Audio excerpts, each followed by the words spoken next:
শাড়ি মানেই আভিজাত্য, শাড়ি মানেই বাঙালিয়ানা। আর বাঙালির নির্ভরযোগ্য প্রতিষ্ঠান হিসেবে বহু বছর ধরে সুনাম কুড়িয়ে আসছে আদি ঢাকেশ্বরী।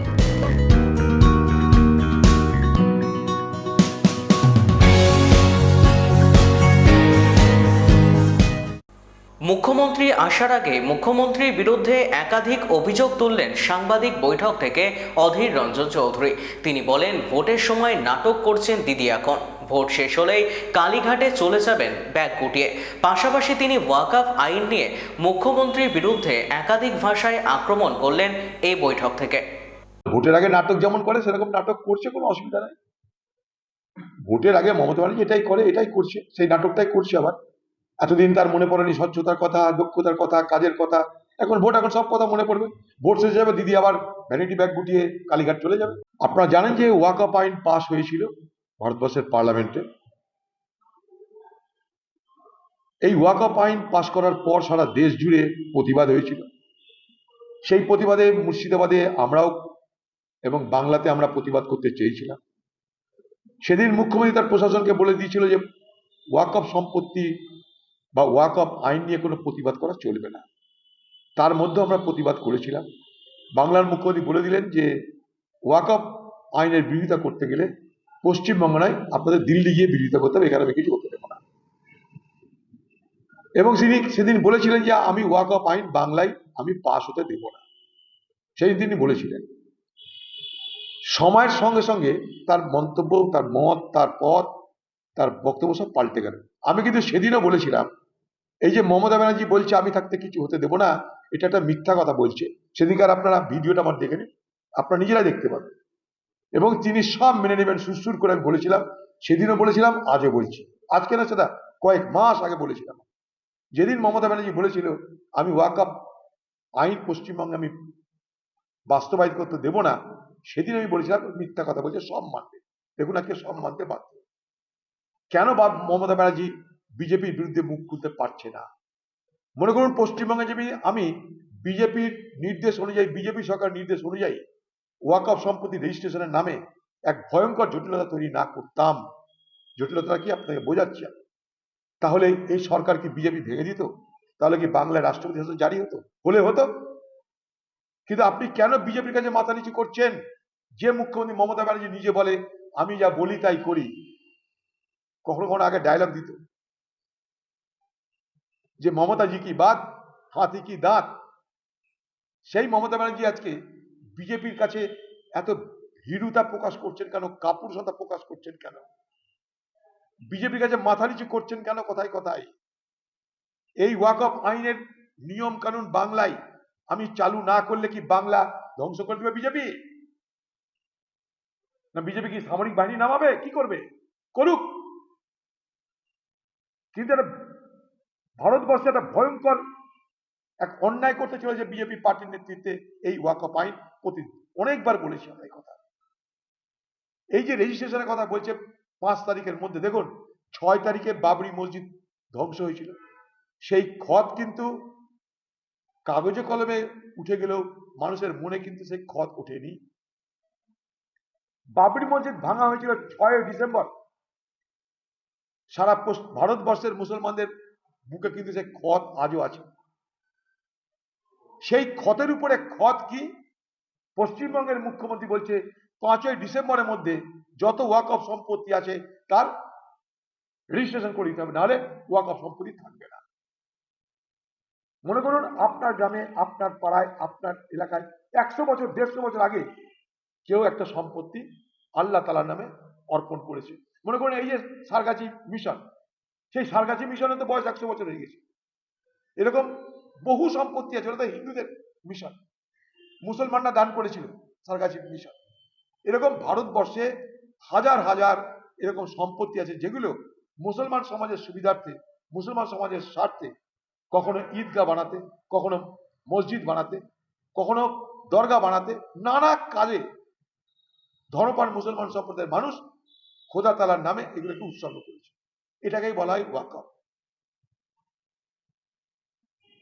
রাব্বিলু নাসাল আল সাব্বিলুন তামারাত, অর্থাৎ তোমার যা আছে তা বাদ দিয়ে যদি কিছু দিতে পারো সমাজকে দাও, ঠিক আছে? সেই জায়গাটায় দাঁড়িয়ে মানুষ এইভাবে দিয়ে এসছে। কোনো জায়গায় মনে করুন কোনো একটা এলাকায় একটা কবরস্থান আছে, ওয়াকআপ দিয়েছে, ওয়াকআপ প্রপার্টি কবরস্থান, সেখানে কোনোদিন মুসলমান বলেছে যে কবরস্থানের কাগজপত্র তুমি দেখাও তবে কবর দিব? যুগ যুগ ধরে এই প্রক্রিয়া চলে আসছে। হঠাৎ করে বলছে না, কাগজ দেখাতে হবে, রেকর্ড দেখাতে হবে, এটা যে ওয়াকআপ তার প্রমাণ দিতে হবে, নাহলে এটা হাতছাড়া হয়ে যাবে। হাতছাড়া কে করবে? কে নেবে? রাজ্যের সরকার। যেখানে মুসলমান মানুষের সংখ্যা কমিয়ে দেওয়া হচ্ছে, তাদের বোর্ড থেকে সরিয়ে দেওয়া হচ্ছে, ট্রাইব্যুনাল থেকে সরিয়ে দেওয়া হচ্ছে, অর্থাৎ একটা বিশেষ ধর্ম, অর্থাৎ মুসলমান ধর্মের যুগ যুগ ধরে চলে আসা যে প্রথা, যে সাংস্কৃতিক ব্যবস্থা, যে ধর্মীয় ব্যবস্থাপনা, সেইখানটা একটা বড় রকমের রাষ্ট্রীয় হস্তক্ষেপ চলছে। যেখানে বলা হচ্ছে ওয়াকফ বোর্ডে মেম্বার হবে অমুসলমান। আমি জিজ্ঞেস করতে চাই, পুরীর মন্দিরের কোনো বোর্ডের মেম্বার কি মুসলমান হবে এদেশে? তা যদি না হয়, তাহলে মুসলমানদের ওয়াকফ সম্পত্তির বোর্ডের সদস্য তারা কেন অমুসলমান হবে? প্রশ্ন আমার এখানটায়। এটা অনেক প্রশ্ন করেছি আমরা। দুর্ভাগ্যটা, এই পশ্চিমবঙ্গের মুখ্যমন্ত্রী মমতা ব্যানার্জি প্রত্যেকটা জেলার ডিএম কে বলছে 5 তারিখের মধ্যে উমিদ নামে একটা পোর্টাল, সেই উমিদ পোর্টালে একের পর এক ওয়াকফ সম্পত্তি রেজিস্ট্রেশন করতে হবে। যদি রেজিস্ট্রেশন না হয় তাহলে কি হতে পারে? ওয়াকফ সম্পত্তি বেদখল হতে পারে। বেদখল হলে কার লাভ? জমি মাফিয়াদের লাভ। জমি মাফিয়ারা পশ্চিমবঙ্গে ওয়াকফ সম্পত্তি লুট করেছে এইভাবেই। আমি আপনাদের বলে দিই, ভারতবর্ষ সব থেকে বেশি ওয়াকফ সম্পত্তি কোথায়? পশ্চিমবঙ্গে। সংখ্যা 1,38,253টা। 2006 সালে সাচার কমিটি রিপোর্টের পর সবাই আমরা জানলাম ভারতবর্ষের ওয়াকফ সম্পত্তির কথা। মনমোহন সিংয়ের নেতৃত্বে যে সাচার কমিটি রিপোর্ট, তাতে জানলাম ভারতবর্ষের ওয়াকফ সম্পত্তির কথা। সেদিনকে কি বলা হয়েছিল? সেদিনকে বলা হয়েছিল ওয়াকফ সম্পত্তি যা মূল্য, ওয়াকফ সম্পত্তি যা উপযোগিতা, সেগুলো যদি ঠিক মতন ব্যবহার করা হয় তাহলে মুসলমান সমাজের জন্য হাজার হাজার কোটি টাকা অতিরিক্ত আয় করা সম্ভব। সেই আয় দিয়ে মুসলমান সমাজের অনেক উন্নয়ন করা সম্ভব। আপনারা জানেন এই পশ্চিমবঙ্গের কলকাতাতে টালিগঞ্জ গল্ফ ক্লাব ওয়াকফ সম্পত্তি, দাম তার কয়েক হাজার কোটি টাকা। রয়্যাল ক্যালকাটা গল্ফ ক্লাব ওয়াকফ সম্পত্তি, দাম তার কয়েক হাজার কোটি টাকা। পশ্চিমবঙ্গের তৃণমূল পার্টির কাছে আমাদের দাবি ছিল পশ্চিমবঙ্গে কত ওয়াকফ সম্পত্তি আছে তার শ্বেতপত্র প্রকাশ করা হোক, তার পোটেনশিয়ালিটি, তার কত আর্থিক ক্ষমতা সেটা জানা হোক, তাই দিয়ে বাজারের মূল্য কি সেটা জানা হোক। আজ পর্যন্ত করেছে না। যেখানে 1,38,253টা ওয়াকফ সম্পত্তি পশ্চিমবঙ্গে, সেই প্রত্যেকটা ওয়াকফ সম্পত্তি কি রেকর্ড আছে? দেখাতে পারবে তারা?